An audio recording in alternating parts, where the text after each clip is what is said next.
ఇప్పుడు క్యూబ్స్‌గా కట్ చేసుకున్న పన్నీర్‌ని మసాలాలో యాడ్ చేసుకుందాము. పాలక్ పన్నీర్ రెడీ అయిపోయింది. అండ్ జీరా రైస్ కూడా రెడీ అయిపోయింది. Palak paneer and jeera rice or one of the best lunch options కదా మనకి. Hello everyone, welcome back to my channel. నేను స్వాతిని. నేను ఫస్ట్ జీరా రైస్ కోసము ఒక 1 కప్ ఆఫ్ రైస్ తీసుకుని దాన్ని 2 టైమ్స్ వాష్ చేసుకుని ఒక 30 మినిట్స్ నేను రైస్‌ని నానబెట్టేసుకుంటున్నా. ఆ తర్వాత పాలక్ పన్నీర్ కోసం ఫస్ట్ నేను పాలకూరని బాగా వాష్ చేసేసుకున్నా. ఆ తర్వాత ఒక మాదిరిగా కట్ చేసి వాటిని పాలకూరని కూడా నేను బాయిల్ చేసుకుంటున్నాను.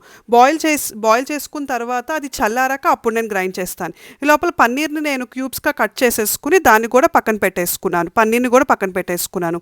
ఆ తర్వాత ఇప్పుడు నేను పాలకూర ఉడికిపోయాక దాన్ని పక్కన పెట్టేసుకుని చల్లారాక అప్పుడు నేను దాన్ని గ్రైండ్ చేస్తాను. ఈ లోపల నేను జీరా రైస్ చేసేసుకుంటాను.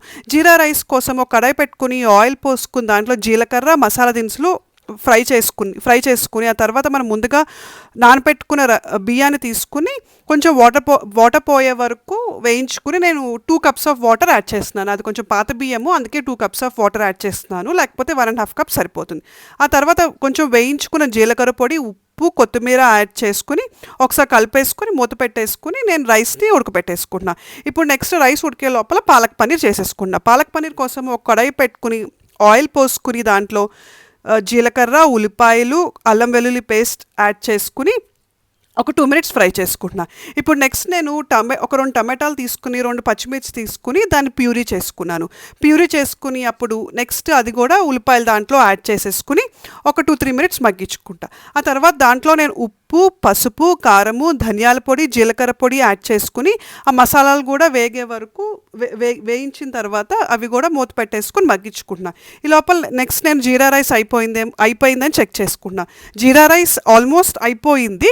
కొంచెం ఎక్కడ వాటర్ లేదు, అయిపోయింది.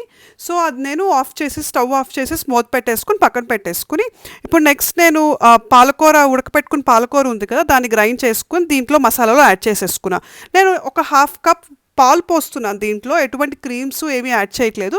సో ఫుల్ క్రీమ్ మిల్క్ కొంచెం థిక్నెస్ కోసము పాలు యాడ్ చేస్తున్నాను.